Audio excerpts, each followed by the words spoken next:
wari vizuta mamakasi panenge pazoita mari yakati one day mu ground.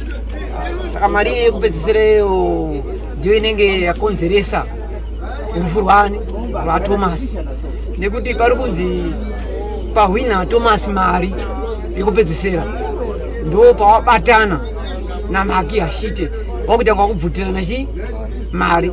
From there Maki paabva pabashitika makasi aenda mushopu yachinda anopika banga mauri aita nebanga hapana munhu azviona but mainene aona achimiza banga.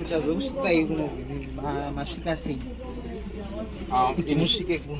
In short, chinhu chaitika ndechoti mupari wemhosva wandifonera anofunga kuma 9:10 wachindifonera waitaura kuti ndo nyaya yandaita.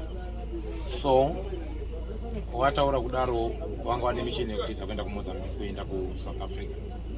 Saka wa mission yekutiza kuenda kuSouth Africa. So ini ndazviziva kuti munhu yakatiza akaenda South Africa, inini foni yangu ndini ndakomunicata naye, ndindaisara ndichipinda munyatwa neintelligent yeZimbabwe.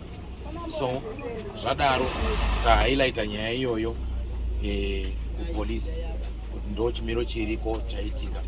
Ndinoda kutenda polisi yekuNyanga yakasika kunditambira, ndikabatsirana nayo ikandipa escort from Nyanga kuya kunosvika panapa. Ndikatodira fuel yangu almost about $80 yekubatsiridza kuti tikwanise kubata munhu apara mhosva iyi.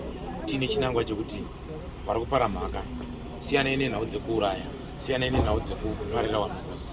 Uye dai ndanyarara ini ndatoziva information yekuti munhu yakutiza akadai. Ndarohwa nestroke uripi?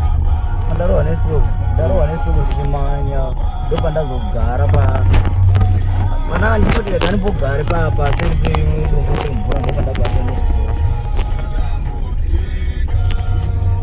wakagara ndabva uko ndichimhanya ndikadakunyameda ndandizagara ndimvura ndimbogare apa vakawanda apa ndichimbowa ndopandabva ndabatwa nestroke.